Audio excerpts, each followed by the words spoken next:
அஸ்ஸலாமு அலைக்கும். Hi friends, எல்லோரும் எப்படி இருக்கீங்க? இன்றைக்கி வீடியோவில் என்ன பதின்னு பார்த்தீங்கன்னா, இது தாங்க பாரதி பச்சரிசி இடியப்பம் மாவுங்க. நம்ம வீட்டில் அந்த தயாரித்த இடியப்பம் மாவு காலி ஆகிடுச்சுன்னா நாங்கள் அப்போலேருந்து இந்த பாக்கெட் தான் வாங்குவோம். நம்ம வீட்டு மாவு மாதிரியவே தான் இதுவும் இடித்து வறுத்த மாவு தாங்க.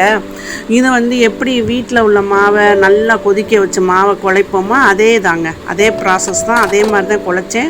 இந்த இடியப்பம் மேக்கரை வச்சு தான் நான் இதில் எல்லா இடியப்பத்தையும் செஞ்சேங்க. ஒரு பாக்கெட்டு 500 கேஜிங்க, அதாவது அரை கிலோங்க. அரை கிலோ பாக்கெட்டு 50 ரூபாய்ங்க. இந்த ஒரு பாக்கெட்டையும் இந்த இடியப்பம் மேக்கரில் வச்சு தான் செஞ்சேன். ரொம்ப நல்லா ஈஸியாக இருந்துச்சுங்க. அதோடு பார்த்தீங்கன்னா, இது மீன் கொடுவா செங்கனின்னு எங்கள் ஊரில் சொல்லுவாங்க, இங்கே கொடுவா மீன் சொல்கிறாங்க. அதை வச்சு அன்றைக்கி மத்தியானம் மீன் குழம்பு, அதில் உள்ள மீன் அதை வச்சு சோறு சமைச்சு சாப்பிட்டோம். அதுக்கப்புறம் அந்த மிச்ச மீனும் குழம்பு இருந்ததை வச்சு நைட்டு இடியப்பம் செஞ்சு சாப்பிட்டோம்.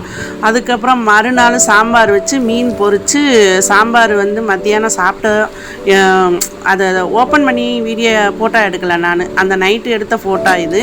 அதை வச்சு சாப்பிட்டோம். அடுத்த நாள் அந்த 3 மீன் மிஞ்சிச்சா மசாலா பிரட்டினது, அதை வச்சு மீன் சொதி, இது மீன் சொதி கேரட்டு பொரித்து சோறு வச்சு சாப்பிட்டோம். ஓகே ஃப்ரெண்ட்ஸ், இந்த வீடியோ எப்படி இருக்குன்னு சொல்லுங்கள். வீடியோ பார்த்தவங்க அனைவருக்கும் ரொம்ப நன்றி.